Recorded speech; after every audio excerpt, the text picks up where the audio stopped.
नमस्कार, स्वागत है आप सभी का सखी संगीत में। आज हम लोग लेकर आए हैं राम जी का प्यारा सा भजन। राजा दशरथ के आंगनवा आज जन्मे ललनवा।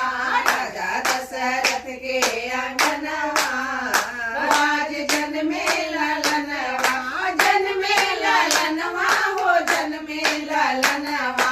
जन्मे ललनवा हो जन्मे ललनवा।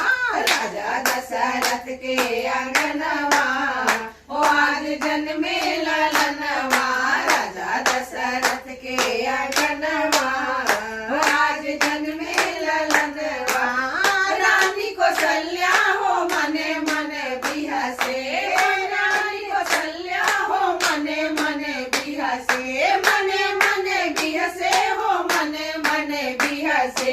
मने मने बिहसे हो मने मने बिहसे। जुग जुग जिए ललनवा आज जन्मे ललनवा।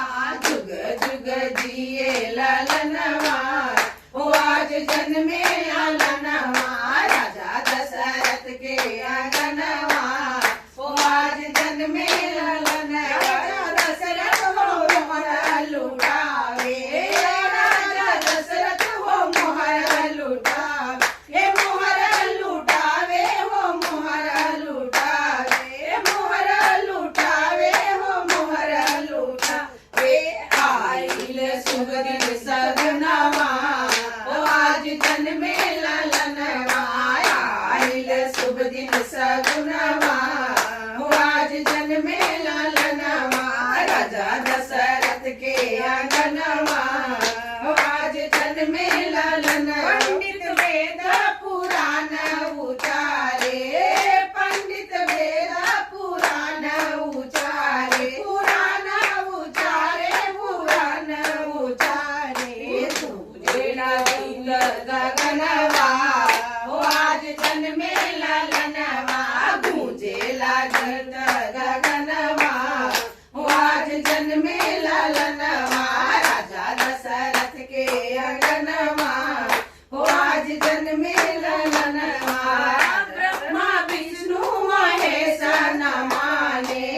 ब्रह्मा विष्णु महेश न माने। महेश न माने।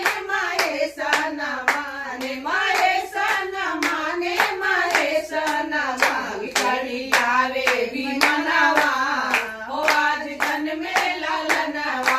चढ़ी चढ़ी आवे विमनवा आज जन्मे ललनवा। राजा दशरथ के आंगनवा आज जन्मे ललनवा। राजा दशरथ के आंगनवा।